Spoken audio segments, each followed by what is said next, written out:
Okay, I've brought this project along about as far as it probably needs to go in order to get to construction drawings, and I just wanted to show you what that looks like, having brought it that far along, what some of the things to think about are. So yeah, the existing structure is put together first, and then this is the first take of the add-on porch. Now this shown there, those are 8-inch columns. This was one of the early ones. But here's what I have. I wanted to bring this roof as steep as I could so that you could see more of it from the street. So I brought it up. This is about a 10-degree angle here, and then broken and gone back almost level. This would probably be rubber or something like that. I don't know if they can do metal on that lowest slope. And this was just trusses under here. If somebody wants to stick frame that, they would have to put a little beam across here for their rafters coming across and their little flat ones going back. But that was just to keep that up. This can be all just one slope coming up and finishing at the same spot here, but just coming down in one slope, and it just lowers it from 10 degrees to 8 degrees. But right now I'm just showing it like this through these photographs to show you a few things. And that's what happened there. You can see at the window that we just really bring those things up, cut them down a little bit. But here, because we're putting this porch on the surface of your slab here, that means probably when you're out here it's going to be higher than it is now when you step down that last step. So probably this whole sidewalk needs rebuilt. I've got a little bit off kilter here. It's probably something closer to this. And this sidewalk is redone from the driveway up. Since we're talking about widening this much out anyway, this is nothing. But, and I started looking at that entrance, or this is the breakaway that I made here. I just wanted to work with that a little bit. There's the drop, they're getting the driveway. That's probably about how you would end up.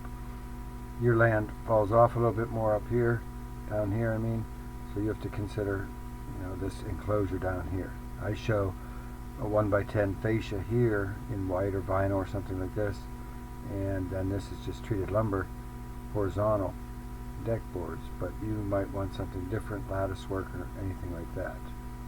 And remember, these are those 8-inch columns. But first of all, I wanted to widen this out. This was 36 inches right between these two. I've widened that out to about 44 here, which that puts them, as you can see, they're in alignment pretty much with these pilasters by the door. So, and then I believe I widened the sidewalk as well and the stair. This just wasn't very gracious. Wasn't very gracious like this. So I widened that out some and added some newels at the bottom with little railings going up. A person might want to do this all in iron rail, where this is just iron, and it comes around and turns and comes down onto a step. You also might want to do that step in concrete if that's is iron coming down here. Some people might want to put a little handrail on the inside of this even, since this isn't really considered a handrail. And there is these 8-inch columns, and we take those down to 6. Makes a lot more sense for this house. You can look at, I showed a few photos of 8, and you can look at those, and if you prefer something chunkier like that, we can do that. But when the column size comes down, this beam size, its thickness comes down too. So if the shaft is 8, then that beam is 8 inches wide. If the column is 6, then the beam is 6 inches wide like this. This interface here, the person might want to bring this column in a little bit, where this inner piece of beam continues across the surface of the siding with the crown at the top.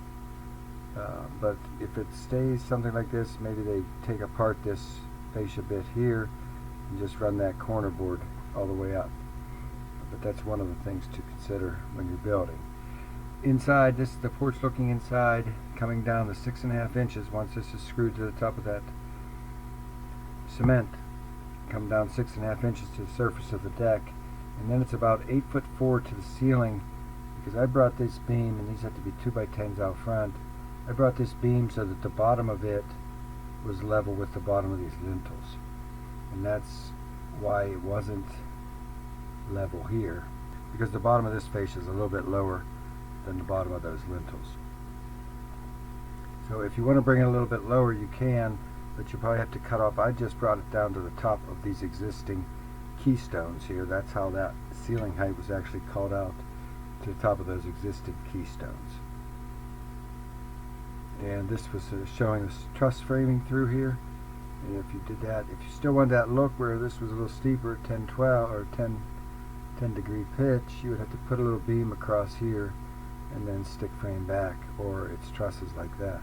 Or you can just frame it straight at an angle all the way back, and it just drops. You can see the little slight drop in pitch. It's about a 212 at that rate. And these are the inside is 8'4" or so, and where you come up the steps underneath that beam is 90 inches, 7'6". A regular door is 80 inches. Your front door would be 80 inches. So this is 90 out here.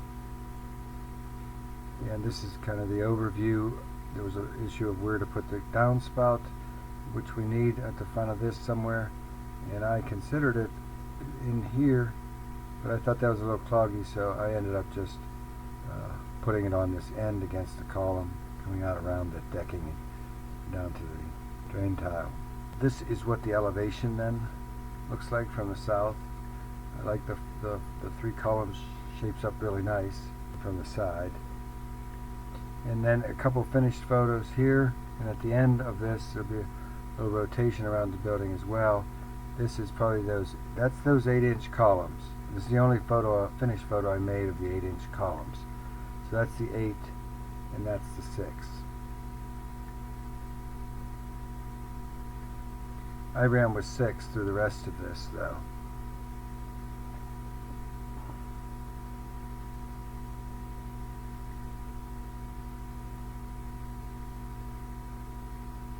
And maybe this is all just white down here, including this stair riser.